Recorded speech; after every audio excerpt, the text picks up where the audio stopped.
தலைவனோட விசிலே நாங்கள் தான். ஸோ அதனால் இந்த விசில் வந்து எங்களை எல்லாருக்கும் மீன் பண்ணுற மாதிரி தான் இருக்குது. எங்களுக்கு சந்தோஷம் தான் இந்த விசில் சிம்பிள் வந்ததுக்கு. விஜய் வந்து இந்த செம்பிளை ஜெயிப்பாங்க. கண்டிப்பாக அது வந்து பாசிட்டிவாக இருக்கும். அடுத்த சேம் அவர் தான் நம்பிக்கையாக இருக்கா உங்களுக்கு? அது எனக்கு 50-50 இருக்குது. என்னென்னா இப்போதைக்கு அரசியல் திறனாய்வாளர்னு சொல்லிட்டு சொல்கிற முக்கால்வாசி பேர் சொல்கிறது என்னென்னா, விஜய்க்கு 234 தொகுதிக்கும் ஒரு சின்னம் கொடுக்குறேன்னு சொல்லியிருந்தாங்கன்னு சொல்லியிருந்தாரு. யாருன்னு கேட்டால் உங்களுக்கு தெரியும்னு நினைக்கிறேன், சவுக்கு சங்கர். அதுக்கேற்ற மாதிரி 2-3 பேரும் அதே தான் சொல்லியிருந்தாங்க. எதனா ஒரு சின்னம் எல்லா தொகுதியிலும் ஒரே சின்னத்தினால தான் பரவாயில்ல, இப்படியா தான் கொண்டு போய் சேர்த்துருவாங்கன்னு நினைக்கிறேன். அப்படி சொல்லுவார். அவருக்கு வேற சின்னம் கொடுத்துருக்கலாம் நினைச்சேன்னா இதுவே செட் ஆகும். இதுவே பரவாயில்ல. ஏன்னா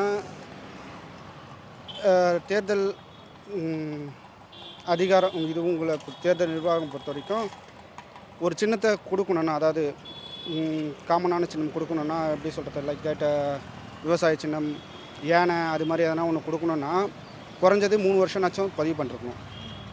ஆனால் கட்சி தொடங்கி 2 வருஷன்றதுனால இந்த சின்னமே பரவாயில்லையா இருக்கும்னு நினைக்கிறேன்.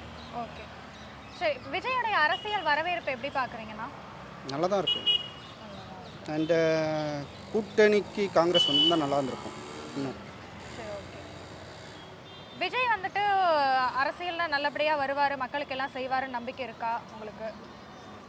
இல்லை, 2 கட்சி நீங்கள் கம்பேர் பண்ண சொல்ல என்டிஏவும் சரி அண்டு இந்தியா கூட்டணியும் சரி, 2 கூட்டணிக்கு வச்சியும் அந்தளவுக்கு 2 பார்ட்டியும் நின்றுருக்குல்ல. ஏடிஎம்கே அண்ட் டிஎம்கே ஏற்கனவே இருந்திருக்காங்க.